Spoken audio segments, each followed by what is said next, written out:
اندر کی دنیا آباد ہو جائے تب جا کے انسان کو سکون ملتا ہے۔ سب سے زیادہ پاورفل، طاقتور امریکہ ہے، تو وہاں سب سے زیادہ نشہ بکتا ہے۔ کیوں؟ ان کو تو نشہ نہیں کرنا چاہیے، ان کے پاس تو ہر چیز اویلیبل ہے، جو چاہیں وہ کریں، کوئی روکنے والا نہیں۔ پھر نشہ کیوں کرتے ہیں؟ یہ ہماری نوجوان نسل نشوں میں پڑ گئی ہے۔ کیوں پڑ گئی؟ کہ یہاں بربادی ہے، یہاں اس کے لیے کتاب اللہ ہے، رسول اللہ ہے، جو ہمیں اللہ کا پتہ بتاتے ہیں۔ الحمدللہ رب العالمین، پہلا تعارف دیکھیں۔ اور سبحان اللہ، اللہ کے صفاتی ناموں میں سب سے بڑے نام دو ہیں، رحمان اور رحیم۔ سارے بڑے ہیں لیکن ان میں سب سے بڑے یہ دو نام ہیں، الرحمن الرحیم۔ قرآن میں ایک ہی سورت شروع ہوئی ہے الرحمن سے، تو اس کو قرآن کی دلہن کہتے ہیں علماء، الرحمن۔ تو اللہ نے بسم اللہ الرحمن الرحیم، الحمدللہ رب العالمین، الرحمن الرحیم، ہمیں تسلی دینے کے لیے کہ میں رحمان و رحیم ہوں۔ چونکہ قرآن قانون بتائے گا، زندگی کا طریقہ بتائے گا، تو مجھے یاد کرنا میں رحمان و رحیم ہوں، کوئی سخت بات نہیں ہوگی۔ لا یکلف اللہ نفسا الا وسعها، کوئی ایسی بات نہیں کہوں گا جو تم نہ کر سکو۔ ہاں، نفس بگڑ جائے تو وہ تو اور بات، وہ اللہ کا انکار کر دیتے۔ یعنی قربان جائیں، سورہ بقرہ کا جو آخر ہے اور سورۃ فاتحہ، ہمارے نبی نے فرمایا یہ اللہ نے مجھے عرش کے خزانوں سے یہ کلام دے۔ اس کو جبریل لے کر نہیں آیا، جبریل آئے ساتھ ایک فرشتہ ہے اسپیشل، یہ دو کلام لے کر، للہ ما فی السماوات سے لے کر فانصرنا علی القوم الکافرین، اور سورۃ فاتحہ۔ سورۃ فاتحہ سارے قرآن کا خلاصہ ہے، ساری آسمانی کتابوں کا خلاصہ قرآن ہے، اور قرآن کا خلاصہ سورۃ فاتحہ، اور سورہ فاتحہ کا خلاصہ ہے ایاک نعبد و ایاک نستعین، صرف تیری بندگی اور تجھ سے مانگن۔ میں تو جہالت کا دور ہے، قبروں گرے پڑے ہیں، پیروں کے سب پاؤں میں پڑے ہیں، سائیں تسی سب کچھ کر سکتے ہو، کوئی اللہ کے سوا بھی کچھ کر سکتا ہے؟ کوئی جسے جس وقت پکارو اسی وقت جواب، وہ تو صرف اللہ ہے اور تو کوئی نہیں۔ جو پیدا بھی ہوا، جو مر بھی گیا، وہ کیسے حاجت روا ہو سکتا؟ وہ صرف اللہ ہے۔ میں نے کہا الرحمن ہوں الرحیم، تم پر کوئی مشکل نہیں ڈالوں گا۔ اور آگے سنیے، وہ پچھلا مضمون چھوڑ دیتا ہوں، پھر بات لمبی ہو جائے گی۔ اللہ نے ہمیں دعا کیا سکھائی، دعا کیا سکھائی؟ ربنا لا تؤاخذنا ان نسینا او اخطانا، یا اللہ کبھی جان بوجھ کے غلطی ہوگی، کبھی بھول چوک سے ہوگی، میری پکڑ نہ کری۔ اللہ کہہ رہا ہے کہ اے منگو میرے کو، آپ کے پاس کوئی ڈاکٹر آئے کہ یہ کبھی گڑبڑ جان بوجھ کے ہوگی، کبھی غلطی سے ہوگی، لیکن مجھے نکالنا نہیں، کیا خیال ہے؟ خود آپ پہ چلان ہو جائے گا میاں ادریس کا۔ تو وہ شہنشاہ کہہ رہا ہے میں قربان جاؤں، کیا مجھ سے مانگو۔ پیچھے جو مضمون ہے نا اس میں ہے اطاعت کا حکم ہے، سمعنا و اطعنا، یا اللہ مان لیا، سر جھکا لیا۔ تو اب اس میں کوئی مشکل نہ ہو تو اللہ کہہ رہا ہے منگو، لا تؤاخذنا ان نسینا او اخطانا۔ مواخذہ ہوتا ہے کہ پوچھ گچھ بھی نہ کرے، پوچھ گچھ کر کے چھوڑ دے اس کو، وہ مواخذہ میں آ جاتا ہے، وہ پکڑ میں آ جاتا ہے۔ لا تؤاخذنا، یا اللہ نہ پوچھی تو نہ غلامی، ان نسینا کبھی بھول کے ہوگا، او اخطانا کبھی خطا ہوگی جان بوجھ کے ہوگی۔ بتاؤ یہ شرط کے ساتھ کوئی کہیں نوکری کر سکتا؟ اگلی سنو، ربنا لا تحملنا ربنا لا تحمل علينا اسرا كما حملته على الذين من قبلنا. سبحان اللہ. یا اللہ جو پہلوں کو تو نے اوکھے اوکھے حکم دیے تھے ہمیں نہ سنائی، ہمیں سوکھے سوکھے سنائے. ایک مراسی بیمار ہو گیا، بخار ہو گیا، نام تھا اس کا ایوب. ہفتہ بخار نہیں لتھا، وہ آخر لگا یا اللہ بھلی تو نہیں پہ گئے، میں ایوب نبی نہیں، ایوب مراسی ہاں، یا میرا بخار تھا لے جا. تو اللہ نے میں قربان جاؤں، کہہ رہا ہے یہ مانگو کہ آپ سے آ کر کوئی ڈاکٹر جی جو کام مشکل ہونا وہ نا مجھے بتانا، سوکھے سوکھے کام بتانا. تو اسے کہو کہ اور آ جانا پہ بارودے چڑھ جا. اور اللہ کہہ رہا ہے مجھ سے مانگو، میں قربان کہ یا اللہ جو تم نے پہلوں کو بڑے مشکل مشکل حکم دیے تھے نا وہ نہ ہمیں دینا، سوکھے سوکھے دینا. بات تو مکمل ہوگی نہیں، اور مانگو کیا؟ ربنا لا تحملنا ما لا طاقت لنا به.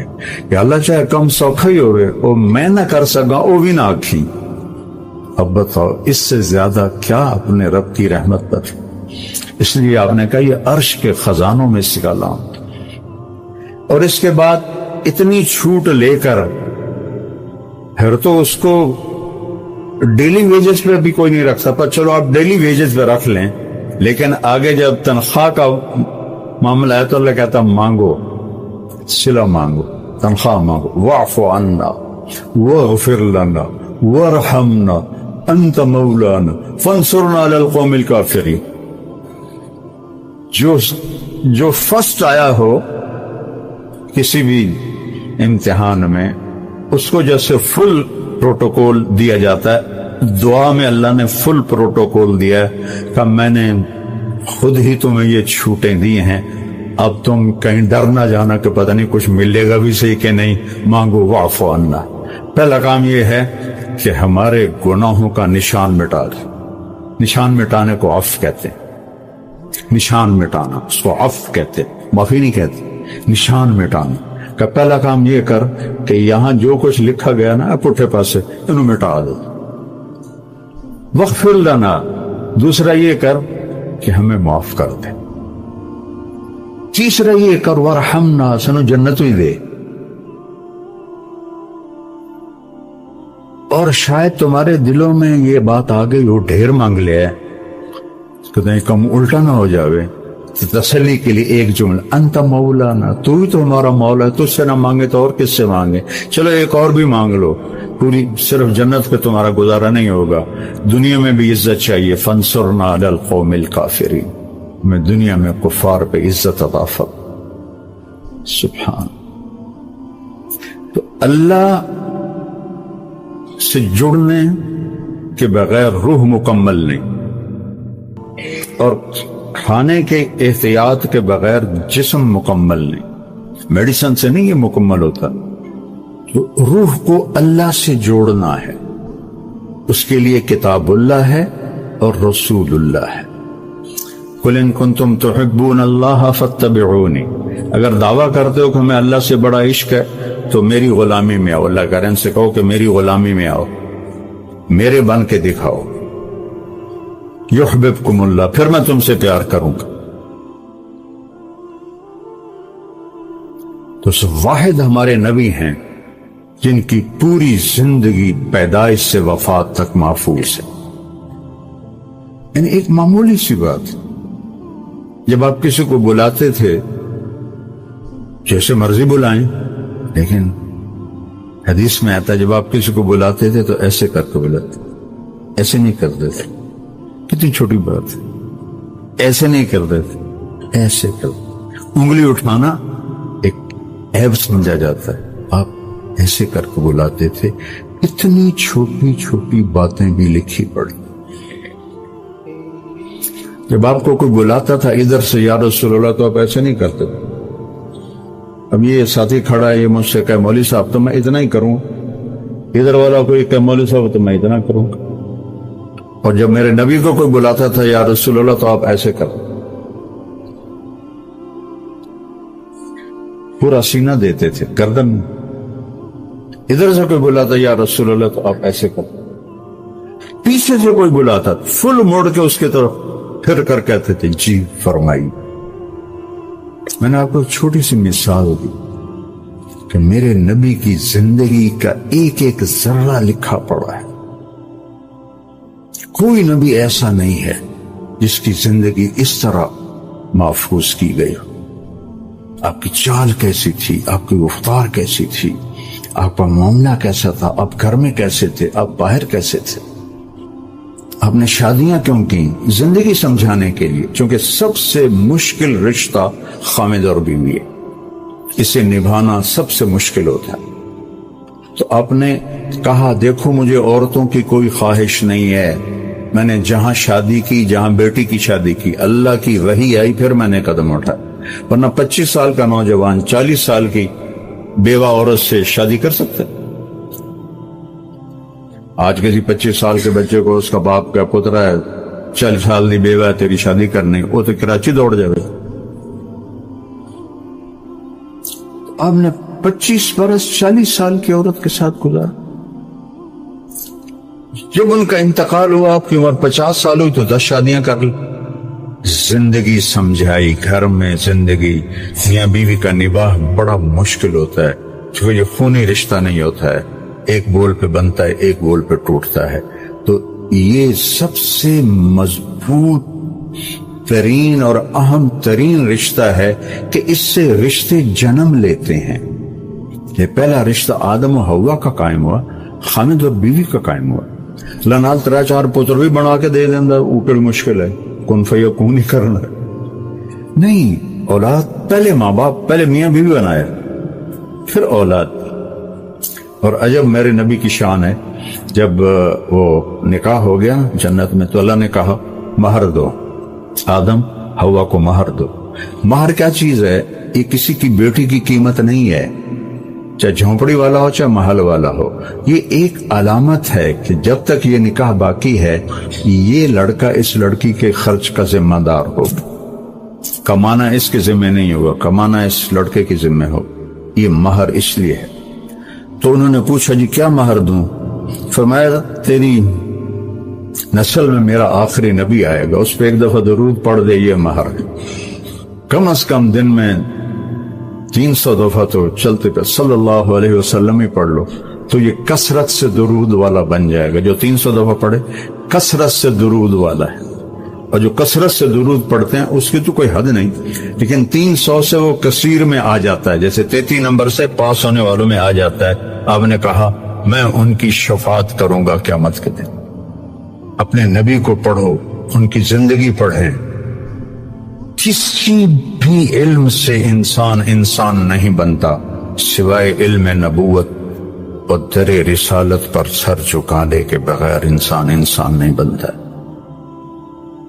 ایک دفعہ ایک بدو آیا, کہنے لگا محمد آپ کبھی بدتمیزی کا جواب بدتمیزی سے نہیں دیتے. آپ نے کہا لبیک.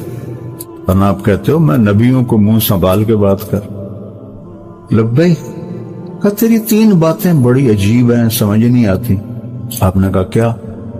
تو کہتا ہے ہم پیو دادے کا دین چھوڑ کے تیرا دین قبول کر لیں گے. کیوں؟ ہم کیوں چھوڑیں گے؟ اچھا اور؟ تو کہتا ہے روم بھی فتح ہو جائے گا, ایران بھی فتح ہو جائے گا, اے جڑے بیٹھے ہیں اے فتح کرن گے, کپڑے ہی پورے نہیں, جوتی کوئی نہیں, روٹی کوئی نہیں, انہیں فتح کرنا ہے. سپر پاور ایران اور روم. ہم کہا اچھا اور؟ تیسرا تو کہتا ہے مر جائیں گے, مٹی ہو جائیں گے, پھر اٹھ جائیں گے. بل آج تک کوئی قبرن سے اٹھی کے آیا؟ آپ مسکرائے. آپ نے کہا لعل الحیات تطول بک. جس کو بھی آپ نے یہ جملہ بولا اس کی عمر بڑی لمبی ہوئی. آپ نے کہا لگتا ہے تیری عمر لمبی ہو تو ایک دن تو دیکھے گا یہ سارا عرب میرا کلمہ پڑھے گا, تو ایک دن تو دیکھے گا روم اور ایران فتح ہو کے مدینے میں آئیں گے. اور باقی رہے گی تیسری بات مر کے اٹھنے کی. تیرا یہاں سے ہاتھ پکڑوں گا اور تجھے یاد دلاؤں گا تیسری گل ہوگی کہ نہیں ہوگی. وہ کہنے لگا میں نہیں مانتا, واپس چلا گیا. تو فتح مکہ ہوا, سارا عرب کلمہ پڑ گیا. کہنے لگا ایک گل تو ہوگی. حضرت عمر کے زمانے میں روم بھی فتح ہو گیا, ایران بھی فتح ہو گیا. بھلے لوگ دوئی بھی ہوگی کہ تری نہ ہو جائے, چل جا کے کلمہ پڑھ. تو اپنا گاؤں چھوڑ کے آیا، حضرت عمر کا دور تھا اور اس نے کلمہ پڑھا۔ وہ جب کبھی حضرت عمر کی مجلس میں آتا تو حضرت عمر کھڑے ہو جاتے۔ وہ 22 لاکھ مربع میل کا حکمران اور عمر جس کو کوئی دیکھ کے شیطان بھی راستہ بدل لیتا ہے، تو سارے لوگ بڑے حیران ہوتے ہیں، معمولی جہاں بندہ ہے یہ واسطے امیر المومنین کھلو جانے کی چکر۔ تو ایک دن وہ فرمانے لگے میں تمہاری آنکھوں میں سوال دیکھتا ہوں کہ میں اس کے لیے کیوں کھڑا ہوتا ہوں؟ جس دن یہ مجلس میں آیا تھا اس دن میں بھی اس مجلس میں موجود تھا، تو اسے میرے نبی نے کہا تھا قیامت کے دن تیرا ہاتھ پکڑ کے یاد دلاؤں گا، اور اس دن جس کا ہاتھ میرے نبی نے پکڑ لیا جنت میں پہنچائے بغیر نہیں چھوڑے۔ تو کل تا سرٹیفکیٹ ہے جنت دا، اس لیے میں اس کی عزت کرتا ہوں۔ تو اپنے ہاتھ چھڑا لو اور حبیب کے ہاتھ میں ہاتھ دے دو، اپنی زندگی پہ ٹھپا لگا لو محمدی صلی اللہ علیہ وسلم، تو پھر ہوگا لقد خلقنا الانسان فی احسن تقویم، کہ ہم نے انسان کو بہترین مخلوق پیدا فرمایا ہر لحاظ سے، بشرطے کہ یہ دو باتیں اس کے اندر۔ میرے عزیز دوستوں اور بزرگوں، قدرت اللہ کی ذات میں ہے، کائنات میں قدرت نہیں ہے، کائنات میں قدرت سے بن کر قدرت کے تابع ہے۔ یہ جتنی زمین اور آسمان کے بیچ خلا میں جو چیزیں ہے یہ سب اللہ کی پہچان کے لیے ہے۔ اللہ نے ظاہری نظام کو بنایا بندے کے امتحان کے لیے، کہ دیکھنا یہ ہے کہ نظام عالم کی تبدیلیاں تمہیں ہماری طرف لاتی ہے یا تمہارے غیر کی طرف لے جاتی ہے۔ اب کیا بتاؤ میں آپ کو، ہائے اس زمانے میں مسلمان چلتا ہے سائنس والوں کو دیکھ کر کہ سائنس کیا کہہ رہی ہے۔ سب سے بڑا شرک جو مسلمان کے لیے ہے وہ سائنس کا نظام ہے، اس کا آخر ہوگا دجال پر۔ اللہ کے غیر سے دنیا میں کوئی تبدیلی ہونا اس سائنس کا خلاصہ ہے۔ سائنس میں پڑھایا یہی جاتا ہے کہ اس وجہ سے یہ ہوا اور اس کی وجہ سے یہ۔ خدا کی قسم سائنس میں اللہ کے غیر سے ہونا ہی پڑھایا جاتا ہے۔ یہ بیچارے نہیں جانتے کہ اللہ کون ہے، اس کائنات کا نظام کیا ہے، خلا کا نظام کیسے چلتا ہے، اس کی خبر ہی نہیں۔ انہوں نے تو کائنات نظام سے جوڑا ہے، یہی سائنس کا خلاصہ ہے، یہی سب سے بڑا شرک ہے۔ کائنات کے نظام کو کائنات سے جوڑنا اس کو شرک کہتے ہیں، اور کائنات کے نظام کو خالق کے کائنات سے جوڑنا اس کو ایمان کہتے ہیں۔ یہ بات میری یاد رکھنا کہ کائنات کے نظام کو کائنات سے جوڑنا اس کو شرک کہتے ہیں، اور کائنات کے نظام کو خالق کے کائنات سے جوڑنا اس کو ایمان کہتے ہیں۔ میں کیسے عرض کروں کہ ہمیں رحم نہیں آتا اپنے چھوٹے چھوٹے بچوں پر، کہ ساری قوت ہم لگا دیتے ہیں انہیں اللہ کے غیر سے سکھلانے پر، شرکیت سکھلانے پر۔ اب جب ہم پوچھیں گے ان بچوں سے کہ بارش کب ہوتی ہے تو سائنس میں پڑھا ہوا سبق بتلائیں گے بارش ایسے ہوتی ہے۔ ہائے میں کیا عرض کروں، ہمارا مجمع کہاں جا رہا ہے، ہم کہاں جا رہے ہیں۔ اگر روزانہ توحید کو نہیں بولیں گے تو شرک ایسی جڑ پکڑ لیتا ہے کہ تم سمجھاؤ گے ہم تبلیغ کا کام کر رہے ہیں، اور اندر شرک کا مادہ پیدا ہو رہا ہوگا، اس سے اللہ کے غیر سے نہیں ہو رہا۔ اس کے بولنے کی عادت ڈالو، کیونکہ اللہ سے ہونے کو تو غیر بھی بول رہے ہیں، پھر اوپر والا کرتا ہے، اوپر والا کرے گا اور اوپر والے نے کیا۔ صرف اسے بولنے کو توحید نہیں کہتے، بلکہ اللہ کے غیر سے نہیں ہو رہا اسے بولنا توحید کہتے ہیں۔ یہ نبیوں کی دعوت ہے کہ اللہ کے غیر سے تو کچھ ہو ہی نہیں رہا، کرنے والی ذات صرف اللہ کی ہے۔ ہمیں تو روزانہ اس کی چوٹ مارنی پڑے گی اپنے دل پر، تب کہیں جا کر اس کی حقیقت کھلے گی، ورنہ سب کے دلوں پر چور بیٹھا ہوا ہے۔ جتنا ایک کائنات سے متاثر ہوں گے اتنا ان نقشوں میں چلنے والے غیروں سے متاثر ہوں گے۔ اب کون سکھلائے ایسے لوگوں کو کہ بادل کا ٹکڑا صحابی کے لیے جیل کی کوٹری میں آ کر برسا، کہ حضرت حضور بن عدی رضی اللہ عنہ کو ایک بار غسل کی حاجت ہوئی، اس وقت تو کوٹری میں قید تھے، جو آدمی ان کی نگرانی میں لگایا گیا تھا اس سے انہوں نے غسل کے لیے پانی مانگا تو اس نے پانی دینے سے انکار کر دیا۔ پھر انہوں نے آسمان کی طرف دیکھ کر اللہ سے پانی مانگا، اسی وقت ایک بادل آیا اور کوٹری کے اندر گھس کر برسنے لگا، انہوں نے اس سے غسل کیا، ضرورت بھر کا پانی بھی پی لیا۔ کون سائنس والا اس کو قبول کرے گا؟ یوں کہتے ہیں کہ بادل وہاں سے اٹھاتا ہے، اتنی بلندی پر جاتا ہے، وہاں سے برستا ہے، ان کا سارا نظام سائنس کا ہے۔ یہ تو اللہ کو جانتے ہی نہیں ہے بیچارے، یہ تو اللہ کو سمجھتے ہی نہیں ہیں، یہ سمجھتے ہی نہیں ہے کہ اللہ دنیا بنا کر فارغ ہو چکے ہیں، اب دنیا کا نظام خود بخود چل رہا ہے۔ خدا کی قسم یہی دہریت اللہ کو نہ ماننا ہے، دہریت اللہ کو نہ ماننا اسی کا نام ہے۔ جو کچھ کائنات میں ہو رہا ہے خود بخود ہو رہا ہے، اپنے بچوں کو بھی یہی پڑھا رہے ہیں اور خود بھی یہی پڑھ رہے ہیں۔ حضور اقدس صلی اللہ علیہ وسلم نے اس لیے یہ بات پہلے ہی صاف کر دی کہ صلح حدیبیہ کی برات بارش ہوئی، آپ صلی اللہ علیہ وسلم نے پہلے ہی صحابہ علیہ سے فرمایا کہ سن لو، اختیار نہ کرو، فرما برداری کا راستہ اختیار کرو۔ یہ صدمہ اتنا گہرا تھا کہ آپ آخری حج پر تشریف لے گئے، آپ کی عمر 63 سال ہو چکی ہے، 57 سال گزر چکے ہیں ماں کو فوت ہوئے۔ آپ نے جب ابوا کے قریب پہنچے تو آپ نے اونٹنی کی لگام کو ماں کی قبر کی طرف پھیر دیا۔ 70,000 کا قافلہ ساتھ ہے، ابوا کی وادی میں انتظام ہو چکا ہے قافلے کے ٹھہرنے کا۔ ماں کی قبر پر پہنچے، اونٹنی سے اتر گئے اور ماں کی قبر پر ایسے بیٹھے، دیکھو جیسے میں بیٹھا ہوں، اپنے گھٹنے اٹھا لیے اور سرانے بیٹھ کر گھٹنوں پہ ایسے ہاتھ رکھے دونوں اور سر گھٹنوں میں دیا، جیسے چھوٹے بچے ایسے کر کے روتے ہیں، گھٹنوں میں سر دے کر اپریل کی سخت دھوپ میں کئی گھنٹے ماں کی قبر پر بیٹھ کر آنسو بہاتے رہے اور روتے رہے اور اس تمنا کا اظہار کیا، کاش میری ماں زندہ ہوتی۔ اکثر نوجوان بیٹھے ہو، سنو، ماؤں کی قدر جانو، ماؤں کا مقام پہچانو، ماؤں کا مقام پہچانو۔ کاش میری ماں زندہ ہوتی تو میں اپنی ماں کی ایسی خدمت کرتا کہ میں عشاء کی نماز کے مصلی پر ہوتا اور میں سورۃ فاتحہ شروع کر چکا ہوتا اور ادھر سے میری ماں کہتی، محمد تو میں ماں کے لیے نماز توڑ دیتا۔ میں کہتا، لبیک یا اماں، اماں جی میں حاضر ہوں۔ ہاں، ہم محمد مصطفیٰ صلی اللہ علیہ وسلم کے امتی ہیں، ایک ایک امتی کے لیے میرے نبی نے آنسو بہائے، خون بہایا، امت کے لیے درد مندی کو تو میں کیا بیان کروں۔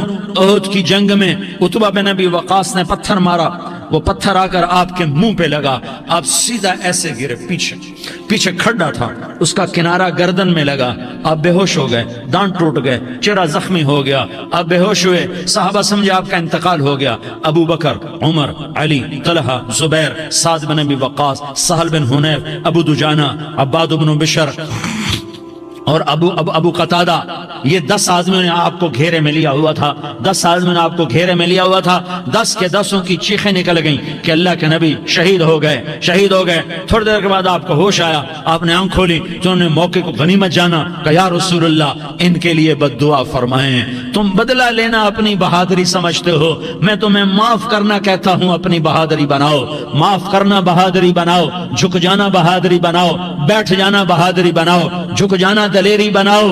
دونوں یا رسول اللہ، سب بولے یا رسول اللہ، ان کے لیے بد دعا فرمائیں جنہوں نے آپ کا یہ حال کر دیا۔ میرا نبی ہاتھ اٹھا رہا ہے اور صحابہ سمجھ رہے ہیں کہ اب قریش بندر بنے، اب قریش خنزیر بنے، اب ان پر آگ کی بارش ہوگی، اب ان پر پتھروں کی بارش ہوگی، اب ان کو زمین نگل جائے گی، اب ان کو اللہ کے فرشتے اڑا دیں گے۔ ہاں ہاں ہاں ہاں، تم اس کے امتی ہو۔ تم کس کے امتی ہو؟ تم اس کے امتی ہو جس نے دانت توڑوا کے، چہرہ زخمی کروا کے، بے ہوش ہونے کے بعد اپنے جانی دشمنوں کے لیے دعا کی، اپنے جانی دشمنوں کے لیے کیا کہا؟ اللہم اغفر لقومی فإنہم لا یعلمون، یا اللہ میری قوم کو معاف کر دے، انہیں میری خبر نہیں ہے۔ ہم امت ہیں، امت، ہمیں امت بنایا، ایک دوسرے کی قدر جانو، ایک دوسرے کی قدر پہچانو، مظلوم بن جاؤ، مظلوم بن جاؤ، اللہ کی قسم سہرے لے کر تمہارا نبی کھڑا ہوگا، ہار لے کر فرشتے آئیں گے، پھولوں کے ہار موت کے وقت دیکھو گے، دیکھو گے، پھولوں کے ہار موت کے وقت دیکھو گے، اور محمد مصطفیٰ کو اوپر عرشوں پہ ملاقات کا منتظر دیکھو گے، اور اللہ کے عرش کے دروازوں کو اپنے لیے کھلا ہوا پاؤ گے، اور اللہ تم سے کہے گا میرا بندہ میں تجھ سے راضی ہو گیا، جا میری جنت تیرے لیے ہے، جدھر جانا جاتا ہے چلا جا۔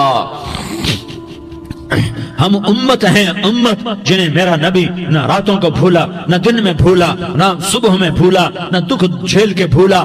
دنیا سے جانے کا وقت آیا، جبریل نے آ کر پیغام سنایا کہ موت کا فرشتہ دروازے پر ہے، آپ نے اندر آنے کی اجازت دی۔ موت کے فرشتے نے عرض کی یا رسول اللہ جب سے موت کا کام میرے ذمے لگا ہے، پہلا موقع ہے، اللہ نے فرمایا پوچھ کے جانا، بن پوچھے نہ جانا، پہلا موقع ہے، اللہ نے فرمایا آنا چاہیں تو لے آنا، رہنا چاہیں تو چھوڑ کے آ جانا۔ یا رسول اللہ جو آپ ہو حکم دیں گے میں تعمیل کروں گا. آپ نے فرمایا اگر میں اجازت دے دوں تو میری روح بھی نکالو گے؟ کہا یا رسول اللہ آپ کی روح بھی نکالوں گا.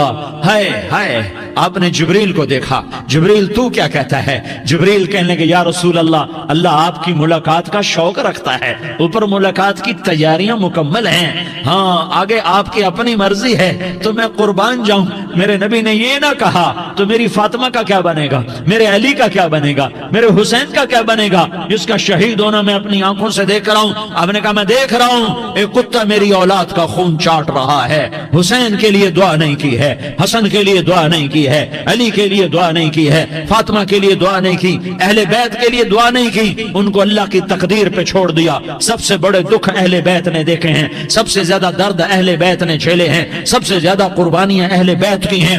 میرے نبی نے کہا اللہم اجعل رزق آل محمد قوتا, میں تو جھولی پھیلا کے دعا مانگتا ہوں یا اللہ میری اور میری اولاد کی روزی کشادہ فرما, میری اور میری اولاد کو سکھ دے, دکھ سے بچا. سنو سنو تمہارے نبی نے دعا کی یا اللہ میری اولاد کی روزی تنگ کر دے, میری اولاد کی روزی تنگ کر دے, میری اولاد کا رزق تنگ کر دے تاکہ میری امت روٹی پہ ایک دوسرے کا گلا نہ کاٹے. میرے گھر کو دیکھ لے کہ میرے گھر کے چراغ بجھے ہوئے ہیں, چولہے بجھے ہوئے ہیں. حسن حسین رو رہے تھے, میرے نبی توڑ کے آئے. آپ نے کہا میرے بچے کیوں رو رہے ہیں, کیوں رو رہے ہیں؟ کہا یا رسول اللہ بھوک کی وجہ سے رو رہے ہیں, کھانے کو کچھ نہیں. کہ مجھے حسن پکڑو. کیا طارق جمیل کی اولاد حسن حسین سے زیادہ قیمتی؟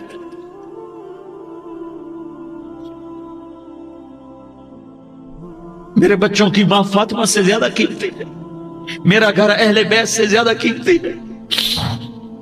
آپ نے کہا مجھے حسن پکڑا. حسن کو پکڑایا, کوئی گلہ نہیں کیا علی کا کہ تو میرے بچوں کو کھلاتا نہیں. اپنی زبان مبارک کو یوں حسن کے منہ میں ڈالا, انہوں نے چوسنا شروع کیا. چوستے چوستے چوستے چوستے وہ مسکرانے لگے. اندر سے شہد جیسی چیز اللہ نے نکالی اور حسن کا پیٹ بھر گیا. کہا مجھے حسین پکڑا. پھر حسین کو پکڑا اور دونوں ہاتھوں میں لے کر اس کے منہ میں ڈالا, اپنی زبان مبارک کو ڈالا. وہ چوستے چوستے چوستے چوستے سیراب ہو گئے. اے اللہ میں ان سے پیار کرتا ہوں, تو بھی ان سے پیار فرما, اور جو ان سے پیار کرے ان سے بھی پیار فرما. یہ بھوک کی شدت سے تڑپ رہے ہیں. کیا مسلمان روٹی پہ ایک دوسرے کا گلا کاٹتا ہے؟ کیا کرسی کے پیچھے ایک دوسرے کے خون کا پیاسا ہوتا ہے؟ کیا عزت اور اقتدار کی خاطر ایک دوسرے کے سینے چھیدتا ہے؟ کیا اللہ تعالیٰ نے قانون بدل دیا ہے؟ کیا اللہ نے جہنم کو بجھا دیا ہے؟ کیا اللہ نے جنت کو آگ لگا دی ہے؟ کیا محمد مصطفیٰ کا سامنا نہ ہوگا؟ کیا آل رسول کا سامنا نہ ہوگا؟ کیا حسین کے کٹے سر کا سامنا نہ ہوگا؟ کیا زینب کا پھٹا ہوا دوپٹہ تمہیں دکھایا نہ جائے گا؟ کدھر جا رہے ہو؟ کدھر جا رہے ہو؟ کیا کر رہے ہو؟ کس کے سامنے ہونے والا ہے؟ ہاں میرے نبی نے جبریل تو کیا کہتا ہے؟ کہ یا رسول اللہ آپ کی ملاقات کے شوق میں ہے تو آپ یوں کہتے پہلے میرے حسین کا مسئلہ حل کر, پہلے میرے حسن کا مسئلہ حل کرواؤ, پہلے میرے علی کا مسئلہ حل کرواؤ, پہلے میری فاطمہ کا مسئلہ حل کرواؤ. نہیں. آپ نے کہا جبریل او سنو میں کیا کہہ رہا ہوں. آپ نے کہا جبریل واپس جاؤ اور میرے اللہ سے پوچھ کے آؤ میرے بعد میری امت کے ساتھ کیا کرے گا, میرے بعد میری امت کے ساتھ کیا کرے گا. جبریل واپس گئے, موت کا فرشتہ کھڑا رہا. جبریل جواب لائے, یا رسول اللہ فرما رہے ہیں کہ اے میرے محبوب تیرے بعد تیری امت کو تنہا نہیں چھوڑوں گا. امت کو موت پر یاد رکھا ہے, امت کو زندگی پر یاد رکھا ہے, امت کو میدان معاشر میں بیوی کہے گی نفسی نفسی, بچہ کہے گا نفسی نفسی, باپ کہے گا نفسی نفسی, خامن کہے گا نفسی نفسی, آدم بولیں گے نفسی نفسی, نوح بولیں گے نفسی نفسی, ابراہیم بولیں گے نفسی نفسی, موسیٰ ہارون یوشع بولیں گے نفسی نفسی, داؤد سلیمان بولیں گے نفسی نفسی, زکریا یحییٰ بولیں گے نفسی نفسی, اسماعیل شعیب یعقوب اسحاق یوسف بولیں گے نفسی نفسی, لوط صالح ہود بولیں گے نفسی نفسی, طارق جمیل بولے گا نفسی نفسی, عزیر بولے گا سردار نفسی نفسی. مجھے بیوی بچے یاد نہیں ہوں گے, آپ کو بیوی بچے یاد نہیں ہوں گے, نفسی نفسی نفسی. حضرت عیسیٰ کی سنو, عیسیٰ علیہ السلام 5 بڑے پیغمبروں میں ایک پیغمبر عیسیٰ کی سنو، یا اللہ میں اپنی ماں مریم کا بھی سوال نہیں کرتا، نفسے نفسے، اپنے نبی کی سنو، اپنے نبی کی سنو، اپنے نبی کی سنو، اپنے نبی کی سنو۔